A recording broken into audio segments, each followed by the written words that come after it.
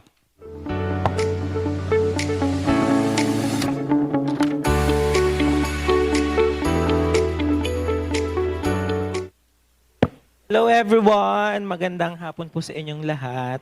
I hope ising pa kayo o inaantok na. I just wanted to make it very informal.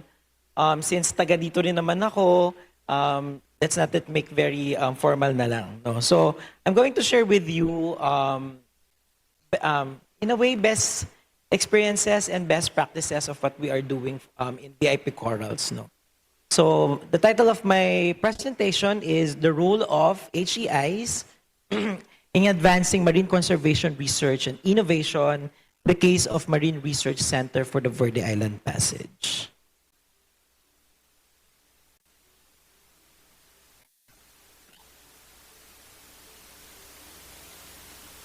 Okay.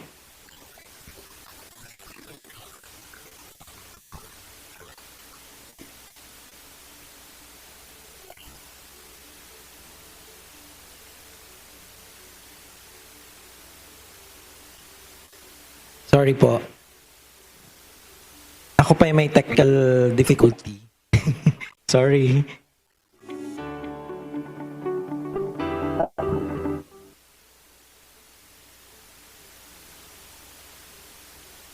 Ayan, alright. Okay. Alright. So, to start with, the Philippines is very fortunate, and we are very fortunate that we belong to the Coral Triangle. So the Coral Triangle is considered to be the world center of marine biodiversity. And with that, we are more than fortunate because in the Philippines, it is located, in the Philippines, the world center of marine shorefish biodiversity is located, and it is actually in the Luzon Island, and it is called the Verde Island Passage. And as you may know, it is being bordered by 5 provinces, no, including Batangas, Marinduque, Romblon, and the provinces of Mindoro, which is Oriental and Occidental Mindoro. So, estimatedly, the Verde Island Passage is home to about 1,700 shorefish, 300 corals, 5 dolphin and whales, and 4 marine turtles. So, with the distinction of the World Center of Marine Shorefish Biodiversity, it will be very fitting that we need to conserve their habitat, or we could call them marine shorefish habitats. So, what are these habitats? So, these are seaweed beds, seagrass meadows, mangrove forest, and coral reef, of course. All right. So what are the benefits that we get from this ecosystem or these habitats? So ecologically, they protects the coastal community. So most of the municipalities and cities of Batangas province is located in the coastal, near the coast community, near the coastal area. So this habitat protects our coastal community. So it is also a productive area, and the habitats or the organism that lives in the habitat could be a biosurveillance tool. Then economically,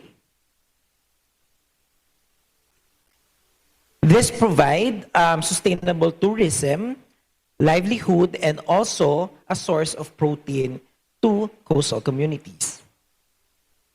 So however, this Verde Island Passage is under threat due to increasing industrialization, pollution, human activities and tourism, and even climate change. So this is a study by Worm et al. In 2006 that shows that, that there is a negative effect of industrialization and human activities to the marine environment, which is the declining population or declining trend of biodiversity.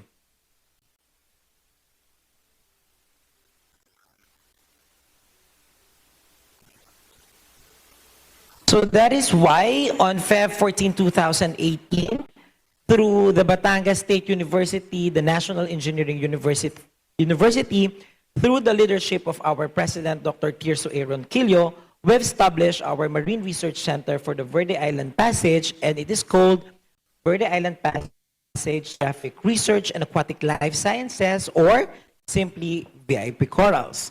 Then the center aims to protect, save, and conserve the marine resources and ecosystem in the Verde Island Passage. So with the 7 years existence of the center, we have already produced 16 research projects, 7 of which is completed institutionally funded project, 6 completed externally funded project, mainly from the Department of Science and Technology, Philippine Council for Agriculture, Aquatic, Natural Resources Research and Development, and NGO in Japan, which is a Nagao Natural Environment Foundation Incorporated. So as of now, we have 1 ongoing institutionally funded project and 2 ongoing externally funded projects. So this is just only the breakdown of the different research that we are doing. So from marine resources assessment, production, ecophysiology, and biotechnology. So, okay, so what is the status of Verde Island Passage? So this is actually part of our completed DOST-funded project in this explore the different ecosystems such as seaweed, seagrass, and coral within the Verde Island Passage. And with the 13 identified sites, the coral Sorry. So the coral ecosystem is still in good condition due to good coral cover and high biodiversity. And in some sites have high seaweed and seagrass biodiversity. However, areas are under threat due to identified green tide blooming species and incident of decreasing seagrass cover. So this is from within the 13th identified sites across Verde Island Passage, and we did assessment for 3 sampling period that covers summer, habagat, and amihan season.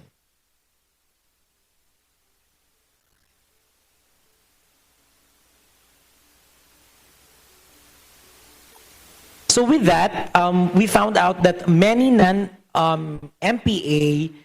coral reef in the VIP have the potential to become MPA sites. So paano namin siya nasabi na ganon? Because some of the non-MPA sites or marine protected areas in the VIP, mas mataas pa yung coral cover and biodiversity ng site na yun as compared dun sa mga protected area. So meaning, kahit paano, kahit hindi siya declared naman protected area, maganda pa rin yung the way the fisher folks or the coastal community is treating their coastal community or coastal area.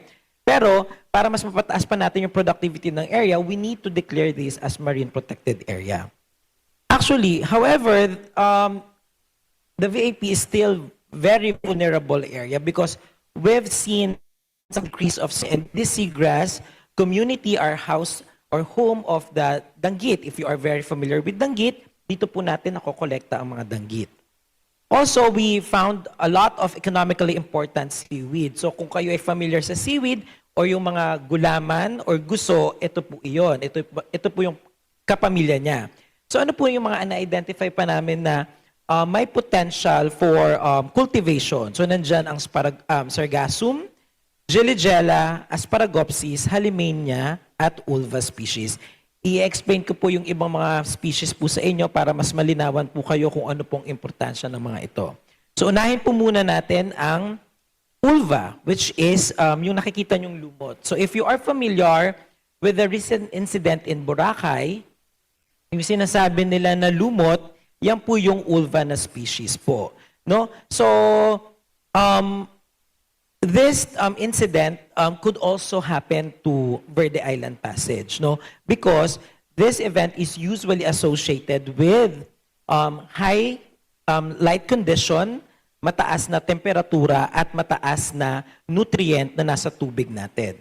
No? So we further studied this by analyzing their photosynthesis and growth profiles. No? So we found out that this ulva species or itong lumot na ito, they could able to tolerate wide range of temperature, irradiance, and salinity and nutrients, no? And this could be a possible cue why they are producing bloom, no?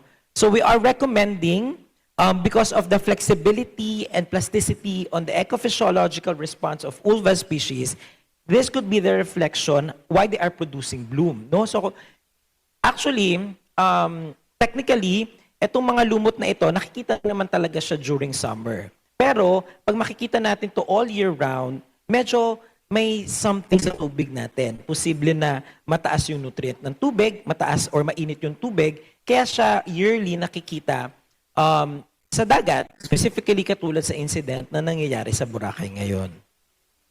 So sinasabi nila na sa Boracay, ito daw yung nagpo-produce ng sand. Pero mali po yun. Wala pong katotohanan yun. Bagkos, ang nagpo-produce ng sand ng Boracay ay isang seaweed species din po, pero po hindi itong lumot na ito. Kundi po, meron po siyang calcium carbonate na pag siya po ay namatay at mapulverize po siya, yun po ang nagpo-produce ng sand ng Boracay. So mali po yung sinasabi po or naririnig nyo po sa social media na ito po yung nagpo-produce ng sand. Okay po. So ano pa pag natin magamit with ulva? So we could utilize this species as a bioindicator or biosurveillance species that could be a cost-efficient and could be an effective biosurveillance tool among coastal communities. No? So pwede natin siyang gamitin na pag makita natin na dumadami na siya kung sino na nangyayari doon sa ating pagkatan.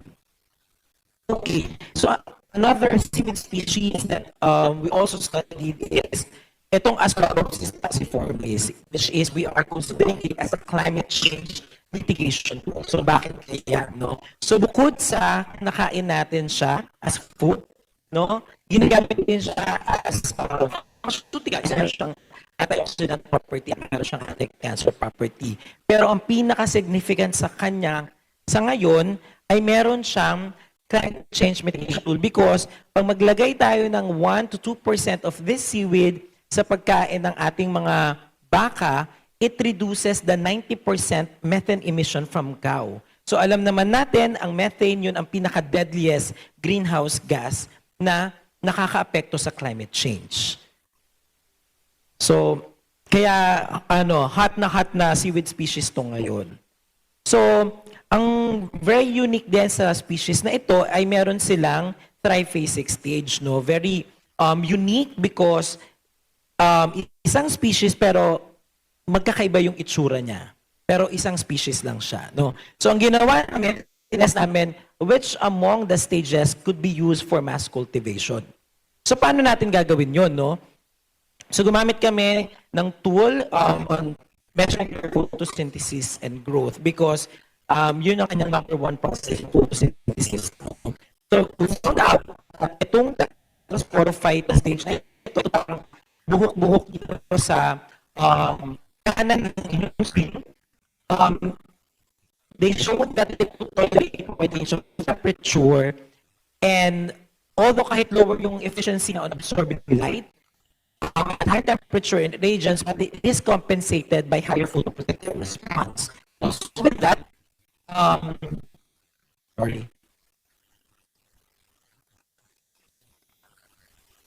So with the photosynthetic profile that we analyzed, we were able to successfully mass cultivate these species, no? And honestly, private investors and nakakausap sa amin because they want to explore this species in the city. Okay, isa pa pong seaweed expert po namin. This one is Halimenia durvina for industrial application. Of course, bukod sa kinakain natin siya for human consumption, no?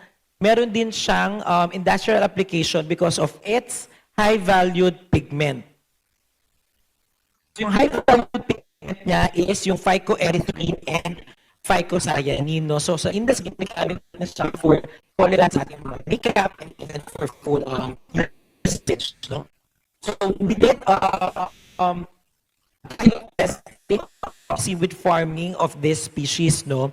So tayo ay nagawa ng testing farm, no, sa 3 municipalities sa buong Batangas, sa Batangas province. So selected these 3 municipalities because yung mga ang category niya ay 3rd to 5th municipality. So ito yung medyo may hirap na kababayan, no, para if ever na maging successful ito, pwede nilang maging pangkabuhayan at the same time, no? So itong farm namin ay medyo binaba namin mga 1 to 2 meters from the surface, no? Para medyo ang species na ito medyo sa malalalim na parte ng dagat, no? So inanalyze namin yung flow at syempre yung pigment concentration. So ano yung nakikita namin, no? So during northeast monsoon, ito yung amihan, no? Kung saan malamig yung klima, no? So there is the highest perfect concentration possibly because of the temperature. At mas madami or mas malaki yung nakuha na yung yield or biomass pag maliit lamang yung initial weight na ginamit namin. Pangalawa, during sa pagkunan, no, medyo na possibly because yung turbidity na tubig mataas dahil typhoon, syempre para buhay ang seaweed, kailangan ng araw. And lastly, during summer, medyo we did a negative observation on their growth rate and increased phycocyanin. So we are hypothesizing mataas ang kanyang phycocyanin because there could be a defense mechanism under stress. So ano nangyari during summer? Ito yung nag-coincide yung El Nino, so mas mataas ang temperatura, hindi siya masyado nag-perform. Okay, so another project that we did is tilapia farming for food security, specifically during the COVID season. No? So we did this as a communication for food ng ating mga kababayan during the COVID season. So we ang ganda ng resulta nito because we able to produce 4.5 tons of tilapia from 15 beneficiaries alone. And that yield is actually mas mataas pa sa value ng national average yield. No? So actually ngayon, ginagamit na ito sa RSOF as one of their extension program. So ano ba yung mga sustainability initiative na ini-incorporate ng VIP corals with all of our advocacies, research, and extension services? No? So number one dyan, we always capacitate our stakeholders. Specifically, itong picture na ito, we capacitated the local government unit, most of our projects. No? To be exact, this one, we capacitated the whole municipalities of Occidental Mindoro. So we did a 2-week training for them, how to do a sound and scientific-based way of doing assessment of the marine ecosystem. So nandyan lahat yon: mangrove, seaweed, seagrass, and coral reef. To processing and analyzing their data.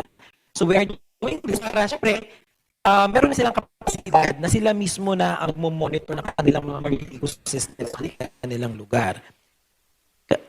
Tapos, meron din kaming isa pang program na we are using citizen science approach on doing marine conservation or marine assessment. This method na ito for assessment is intended for anti-dagat. No? Siya hindi naman lahat ng bantay-dagat maalam kung paano gusto ko. Actually, in terms na ginamit ng conceptualize itong method na ito ay aluwan. Kasi, iba isip ng aluwan para mas magaan. Kasi nga, walang scuba diving na ginagamit dito. So, free diving na ginagamit. And this is intended for anti-dagat. So, ganun din yung purpose niya, no? We capacity, para sila mismo kaya sila mamonitor ano nangyayari sa kanilang marine environment. Okay, ano yung mga capacity building na ginagawa sa so this one naman is intended for teachers mo, for high school teachers, so in a way, we capacitate them para mag-increase yung understanding nila, makaintindi kung ano nangyayari sa ating karagatan. So, pwede na lang i-impart that sa kanilang mga estudyante. So, another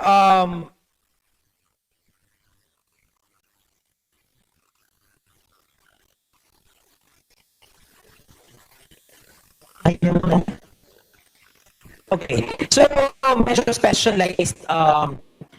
specialized training namin na binibigay, no? So, tawag namin siyang katagatan. It is actually an appreciation activity for high school students on marine ecosystem assessment. No? So, parang ginagawa namin na parang it is how to become a marine biologist for a day, no? Bukod sa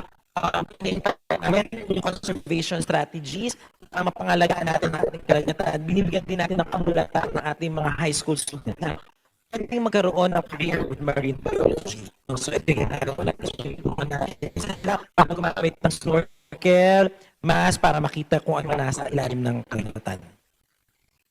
Okay, so, doon sa ating mga proyekto, no, ini-engage natin ng mga people's organization with our research, no? With this, parang naisip kasi namin na mas lalalim yung pagkakaintindi ng ating mga people's organization, lalo na yung mga nakatira mismo sa coastal community. Bakit natin ginagawa yung mga research, no? Bakit makakatulong ba ito sa kanila or what, no? So, sila mismo kasama doon sa pag-gather ng data para mas magkaroon sila ng malalim na pagkakaintindi. Then, we also did some training, no? This is targeted to researchers. For example, itong fish otolith training, medyo kasi technical ito, no? So, gumagamit tayo ng tool, yung buto na nakikita sa mga isda para malaman natin kung saan ito na yung isda. ganitong edad niya, pumunta ba siya dito sa seagrass, pumunta ba siya sa coral, no? Para mas lalong malawak yung pagkakaintindi natin. Ang goal naman nito is for fish management plan, no? Pag hindi tayo makapag-culture ng isda, tapos we are all relying to sa paghuli ng ating mga isda. Okay. So, bukod dyan, dahil nga ito na yung ating mga technology na kailangan makasunod din tayo, no? So, binibigyan din natin ng training ang ating mga teachers on how to do marine biotechnology methods, no? Para sila mismo marunong din sila kung paano mag-identify ng or mag-extract ng mga DNA para maituro nila sa kanilang mga estudyante.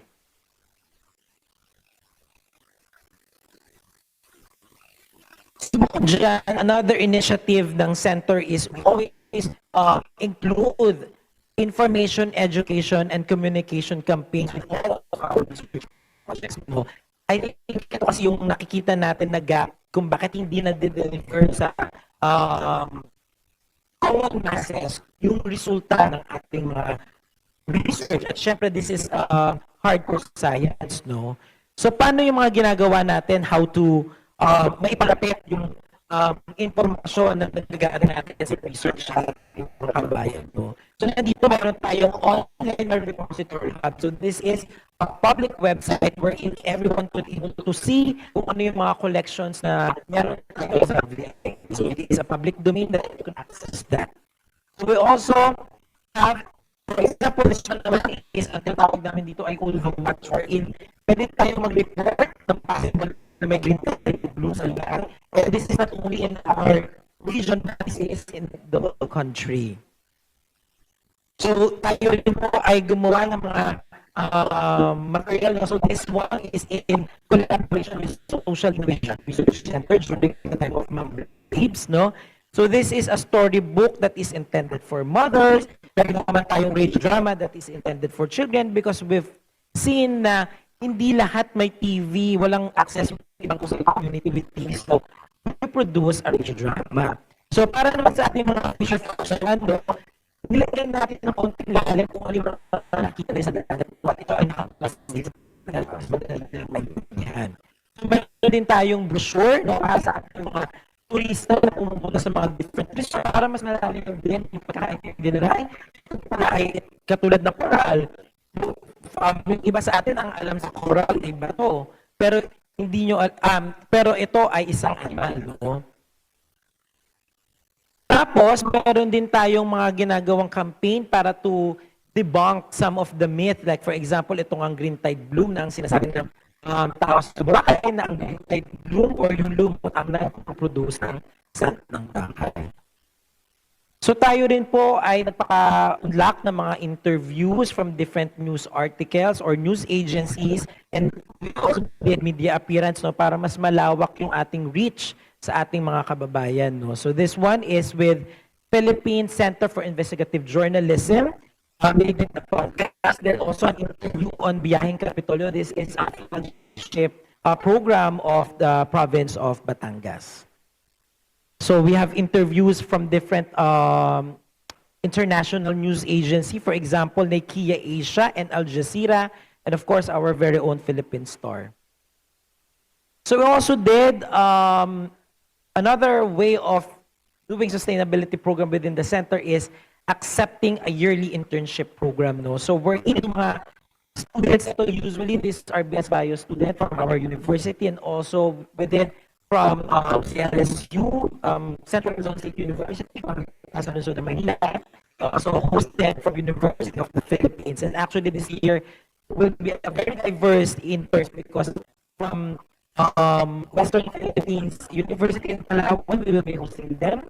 Also, Mindanao State University in Naawan, and so on and so forth. No, so this is a yearly internship program wherein students are being part of the research projects of our center. No, so pag sila ay naging interns namin, hindi na namin sila tinatawag na interns. Tinatawag namin silang research assistant para meron silang ownership that they are doing research for the center and for the Verde Island Passage. No? So ganun ang ating motivation for them. And nakakatuwa because with this internship program, most of our for example, most of our open house activity is initiated by our interns. Hindi namin sila pinipilit. Basta magbibigay na lang, magpipitch na lang sila na, Doc Jeeves, pwede po ba tayo mag-open house? Sabi ko, sige, walang problema. So most of our open house events, if naka-attend na kayo, these are all initiated by our interns. So this one, during the 6th year, during the 6th anniversary of the center, and yung isa kong staff dito ay intern siya dati ng VIP Corals, and ngayon she is working under the center as our social media manager. Then another is, this one is just the recently concluded open house as part of the celebration of the center. No, so kung nandyan kayo, medyo chaotic that day because we are attended by more than 500 participants for that open house event. And all of that are all initiated by our interns. No, ang na-provide lang namin sa kanila doon ay siguro office supplies, yun lang. Then, kaunting pakain para pampakonsuelo naman sa ating mga estudyante. So, these are all our students. And during this open house, it is the students' research that is being highlighted. Diba, nakakatuwa naman. Okay. Almost there. Okay. So, of course, with the era of social media, we need to utilize it responsibly. So, this will be with our Facebook page and, of course, our TikTok and IG. May IG kami pero wala pang post. Okay. So, ano yung mga ginagawa namin for the meantime? No? So, actually, I'll be presenting some of our ongoing research, baka ongoing and future plan research. No? Baka makainganyo kami ng mga faculty, students, researchers to join our campaign. No? So this one is a field testing of laboratory 𝑰𝒏𝒏𝒂𝒂𝒏𝒂𝒃 and potential farming site in Batangas province. Actually, Batangas province has been one of the pilot tests in 1970 for seaweed farming. Naging successful siya ng yumaman sa Calatagan. If you're from Calatagan or may kakilala kayo sa Calatagan, pag matanong, yumaman sa seaweed farming, yes. That is way back 1970. Unfortunately ngayon, the production is declining due to different causes. No? Kaya ngayon, itong proyektong ito, which is I'll be leading this, no? We want to identify new farming sites, no? Para ma-revitalize natin yung industry ng seaweed farming. Okay, another one is we have stock assessment and reproductive biology of siganids in Calatagan, Batangas. That could be an input for species management plan. No? Kasi of course, pag tayo ay natutuwa, ang ating mga mangingisda, nakakahuli sila ng maraming isda, natutuwa sila kasi malaking kita. Pero merong negative effect yun kasi posible na yung mga huli na yon ay mga buntis pa. Instead na mga anak sila, nakahuli na sila. So, para magtuloy-tuloy yung population ng sila. So, yan ang pinag-aaralan ng isa sa ating mga researchers sa VIP Corals. Okay. So ano pang meron tayong ginagawa, no? So matapos yung napakadami naming mga assessment, no? So gumagawa naman kami ng DNA barcoding. Bakit natin kailangan gawin yung DNA barcoding? Because we want to know kung itong mga species na to ba ay tama ang pagkakakilanlan. Kasi kung mali ang pagkakakilanlan, posible na mali yung ating sabi sa community na ito yung ating hinahuli at ito yung ating kinakain. So ito ay ating ginagawa na ngayon. So bukod doon, we are trying to strive with the fast-paced new technologies in science. No? So that is why we are always inviting or hosting balik scientists. No? So yan. So bukod sa ating newly awarded na balik scientist si Dr. Joshua Vacarisas, no? Andyan din si Dr. Jonal Corral at of course yours truly. Ako po ay naging balik scientist po. So parang within the 7-year existence ng VIP Corals, meron kaming 2 years ng balik scientist, and we are pushing this as our flagship program para mas tumaas pa din yung aming capacity on doing marine research projects. Kasi syempre pag yung mga ating mga scientists na nag-aral or nakapagtrabaho abroad, meron silang bagong teknolohiya. So i-engage natin sila para yung mga teknolohiyang yun ay ma-impart sa atin, para yung capacity din on our end, mas tumaas para mas marami pa tayong research na magawa. Okay, so ito naman sa susunod na ipapakita ko are okay, so another initiative is yung ating pag-create ng Masters of Science in Marine Biology. Kasi, of course, hindi namin kayang gawin lang ito ng kami-kami lang. So, kailangan natin mag-train ng young researcher, young scientist, no, para sila rin in the future tense, no, magkaroon na sila ng kanilang mga sariling proyekto, or mag-PhD abroad para pagbalik dito sila naman yung magiging leaders of our marine biology or marine science in the VIP. So yung mga kasunod na ipapakita ko sa inyo ay aming mga pipeline proposal. No? Baka gusto nyo kaming tulungan para mas marami yung ma-engage natin on doing marine biology research. No? So nandito is yung seagrass. We want to utilize seagrass because kung alam nyo ba na ang seagrass, they sequester carbon dioxide twice or thrice than our forests. No? So we want to identify which among the sites in Batangas province could have that potential and could be declared as marine protected area. So bukod dun, ano pa yung gusto natin gawin pa, no? So we have this for food security naman. So we want to increase availability of quality oyster in Batangas.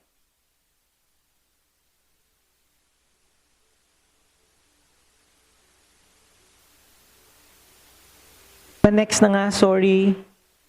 Okay, this one naman is cetacean and marine turtle conservation. Although there are profiles already, but we don't have documented which species of dolphin whales are here in VIP and even marine turtles. No, with the marine turtles, we want to establish nesting facilities or hatchery facilities para mas mag-increase pa yung ating number of survival ng ating mga marine turtles. Okay, next please.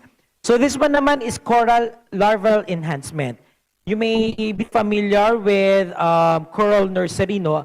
Yung traditional way of propagating coral is yung puputulin siya sa mother plant tapos itatanim siya. Hindi siya effective because pag yun ay pinutol mo tapos itatanim mo, yung mother plant, ang taas ng chance na mamatay. Okay? So, parang dinidegrade din natin ating coral reef, no? So the only way of doing it successfully is using yung mismong punla na galing mismo sa coral. So pag ang coral ay nag-spawn, usually pag reproductively sila, parang isasabog nila yung kanilang mga gamits, no? Makikita mo parang may mga styrofoam sa ilalim ng dagat. Yun ang kukunin natin. Yun ang papalakihin. Pag lumaki ng tamang laki sa hatchery, yun ang ating ilalagay sa ating mga degraded coral reef. No? So yan, naka-pipeline na yan. Next please. So ngayon naman, ito, another pipeline research, no?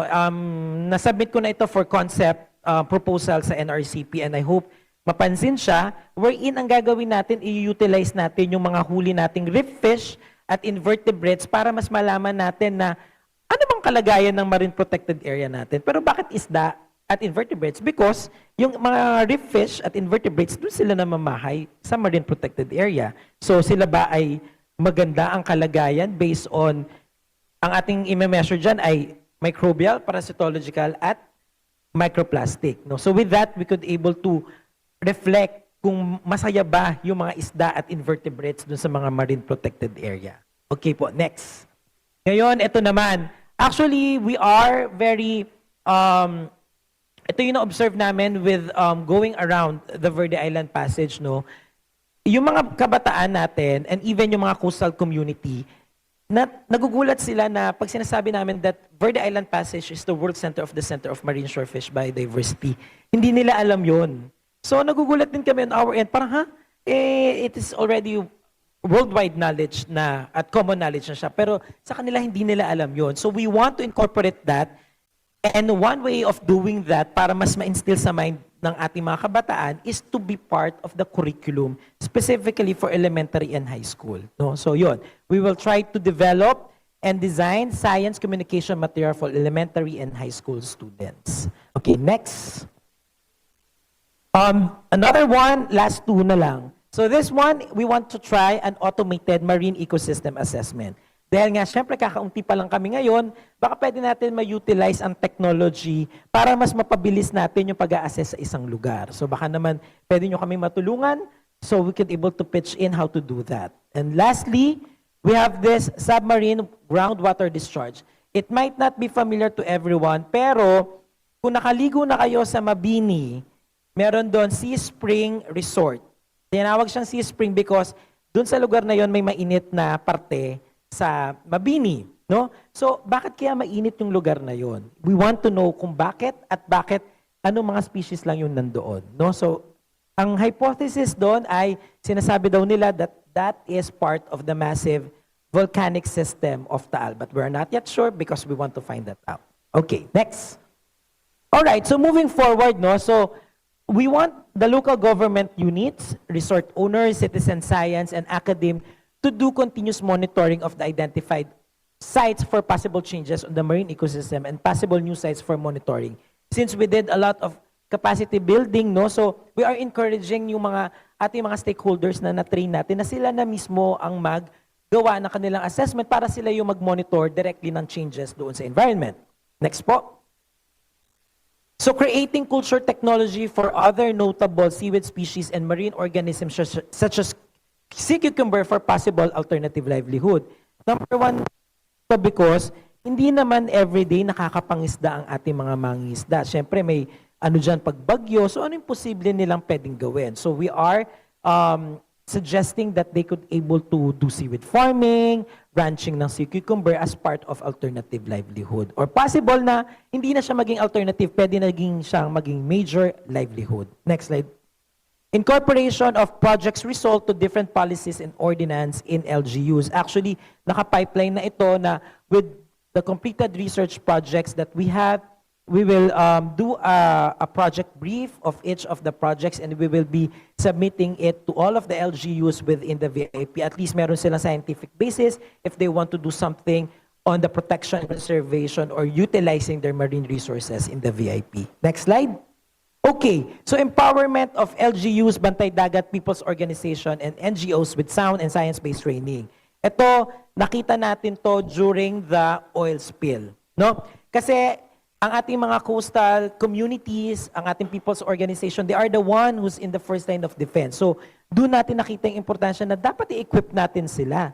No? Kasi sila naman yung laging always first line of defense kung may magkakaroon ng marine disaster. And lastly, there are still many gaps in understanding today's threat to marine environment, and collaboration with other universities and institutions are essential to conduct studies that focus on this threat with success.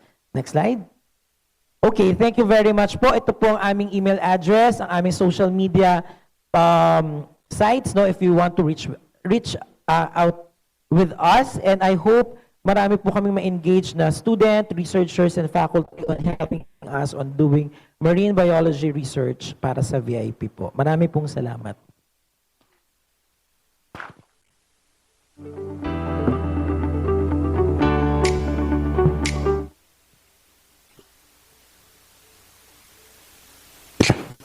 Yan. So, ladies and gentlemen, a round of applause, please, for Dr. 𝒂𝒏𝒂𝒂𝒏𝒂𝒃. So, it's a treat and an inspiration to listen to your presentation. Napakaganda ng ginagawa ng VIP Coral. So, thank you very much for sharing with us.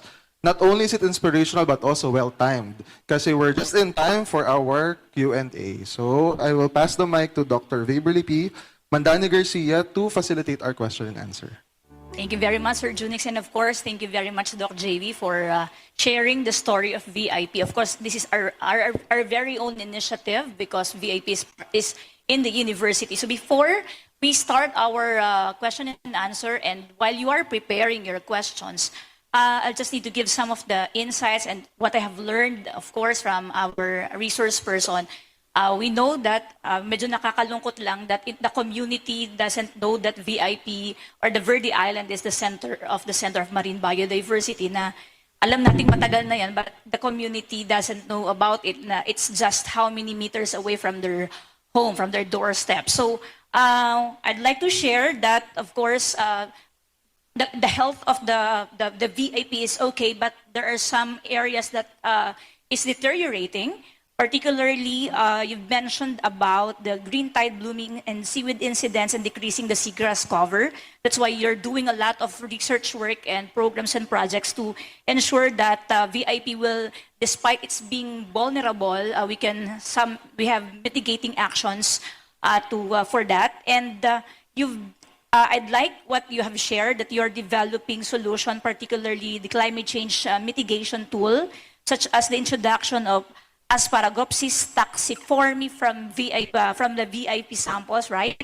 And the highlight is that you're teaching a lot of people from our communities, like teachers, teaching students about science of VIP, and as well as the LGUs, and introducing the science as the citizen science, and also engaging the people's organization, which is of course part of the participatory development process, and making sure that there is a training for marine biotechnology, and also the campaigns and advocacies, the public service, and the multimedia utilization that you're trying to engage in the center, and also involving all the stakeholders, which I'd like to summarize that at the bottom of the Batangas State University and the VIP efforts are research, leadership, advocacy, teaching, commitment, collaboration, and innovation. So thank you very much, Doc JV, for all of those that you have shared to us. And the floor is now open for the questions. May we ask our audience, our participants, to ask some questions to our resource person? Yes, sir. Please introduce yourself, sir. Good afternoon po sa inyo. Mr. Melo from Langilan Campus. I really appreciate your presentation, sir. And I consider that the best presentation this afternoon, because I'm quite fond of going to the sea fishing. So I find it really interesting. Now my question is that you have made mention that you are encouraging younger researchers. So how about the older ones like us? I mean, I find it really interesting to the point that I'm looking forward to be somewhat part of this campaign, your VIP choral campaign. So what would be the requirement or qualification for us to be considered part of your team or your campaign? That's my question. Thank you. Okay po. Thank you, sir. No. Yes, hindi ko naman sininggled out yung mga young at heart. Part na ata ako ng young at heart eh, no. I'm not singling the young at heart group, no. Pero yung advocacy lang na we instill to the younger because sila yung next generation of leaders, no. But of course, we are encouraging all of us to be part of it. Actually, wala namang criteria eh. Ang criteria lang ay may puso kang maglingkod para sa Verde Island Passage, para sa bayan. Yun lang naman yun eh. Ako, nung nag-umpisa ako as marine scientist or young marine researcher back in 2005. O yan, o. Part na ako ng Young at Heart. 2005 in UP Diliman. Hindi ako marunong lumangoy. Takot ako sa tubig. Takot akong malunod.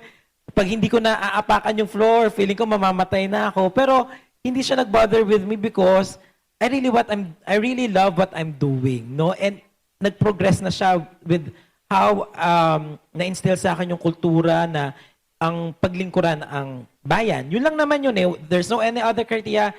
Just have the passion on serving our country, serving Verde Island Passage.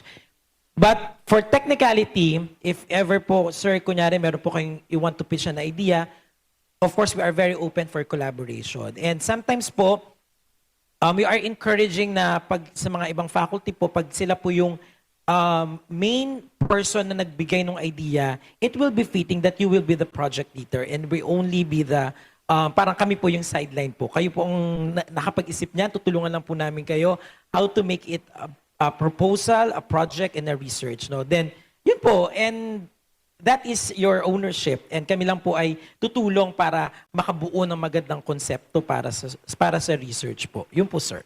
I think Sir Melo has a follow-up question, or sir? I'm so sorry.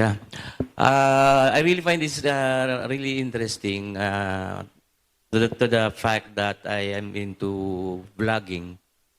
So Collab? maybe if we could make some collaboration, like if you have projects ongoing, if you would want to go to this certain project where I could join you and maybe I could make a vlog about what's going on, what's happening there. So maybe it could contribute to to promote our campaign. Maybe, if not always, maybe one of these days I would be part of your activity, and I will just do my thing and I will do vlogging. Because this is quite related to my content, which is food and cooking. So I think this could be a good content. Okay po, sir. Thank you so much. We are more than Thank you so willing much. po, sir, as in. Kasi actually with the social media, na yun talaga yung parang platform na ngayon eh. So actually we are trying to bridge that. That's why we hired Miss Frank as our social media manager to bridge that gap. Kasi yung mga kabataan ngayon parang ang bilis lang mag-swipe dun sa TikTok, then umay na. So we want to have that platform. And thank you very much, sir, for offering that. And of course, we are very willing to help us out on that advocacy. Sige, sir. Yes. Please. Thank you, sir. Thank you so Sige po, much, sir. thank you. We could do siguro Collab. vlog about Just for the content. ingredient ng Yeah. pagluluto ay seaweed or pwedeng sea cucumber, yung balat. If you're familiar with sea cucumber, ang tawag dito ay balat sa Tagalog. Yun. Thank you so much. I think this can open a door for maybe volunteering. Maybe like, of course, we have in our university, as part ng ating agenda is the volunteerism. So baka yung VIP and extension can collab for marine conservation volunteerism, and then volunteering, and then our faculty, those that would like to be part of your team, maybe may area ng pwede silang mag-participate or mag-volunteer, because sometimes ang unang pinto para mas mahalin mo yung ginagawa ay mag-volunteer at makita mo. To Gusto feel. namin yun. Yeah. Kasi honestly, with the fieldwork that we are doing, sometimes wala na kaming documentation. Yeah. So, kung may mga magvo-volunteer to document out what we are doing and highlighting what we are doing, sobrang sarap sa pakiramdam nun, because mas malayo yung reach namin, mas malalim yung appreciation ng mga tao na, ay, hindi pala mahirap ang pagiging marine biologist. So, yun lang siguro, kasi there is always a gap between that. No? Kasi akala nila, uy, nasa dagat na naman sila, summer na naman. Pero in reality, it's really hard, no? Yung mag-a-assess ka for 5 years sa ilalim ng araw, tapos katulad na meron akong experience, 500 meters yung transect namin, 12 o'clock na, babalik pa ba ako dun sa Pangpang, nasa 400 meters na ako. So kung anong seaweed na lang yung nakain na nandoon, yun na lang yung kinain namin as lunch. Kasi kisa naman na intayin namin na bumalik pa kami doon, pagbalik namin, high tide na, mas mahirapan kami mag-assess. So yung ganon, yung makita nila yung sacrifices, little sacrifices that we are doing, better na, masarap na sa pakiramdam yun. At least we are being appreciated. Thank you, sir. Kasi kanina may mga nagsasabi na parang ang sarap magsumali. So baka talagang it's about time to open for volunteers. Actually, masarap talaga, lalo na pag, honestly, maraming gusto mag-volunteer na students with our fieldworks. Kasi with that fieldwork, yung exposure, Agree. maganda yung paglalim ng understanding. Unfortunately, we are being, may bottleneck tayo with the 17 requirements. Ayaw naman natin na parang, sige na nga, wag na lang natin sabihin, ayoko naman yun. Kasi what if mapahamak ang estudyante, cargo ko yun, di ba? Hindi naman maganda yun. So, we want to make it sure na naka-structured siya during internship. So, pag ginagawa namin, pagdating pala ng start ng internship, o gawin na agad ang 17 requirements, lalo na nung last year. Pero etong taon na to, hindi okay na siya kasi part daw siya ng trabaho ng interns. Okay. Thank you so much for sharing as well your practice to engage interns in your fieldwork. Any other question? May time pa po tayo, so we can entertain at least 1 or 2 questions pa from other campuses. Like, lalo na yung mga taga-tabing dagat, baka lalo na yung mga taga-Lubo. Kaming kuro-kuro niya ni Oo Boss nga eh. Romel eh. Nakasawa na, no? So pag nagkikita naman kami niyan, so marami naman kaming gustong gawin pag lipat na namin sa loob. Ay, yung mga taga-Mabini, kasi maraming MPA sa Mabini. Yes, diving sites. Diving sites.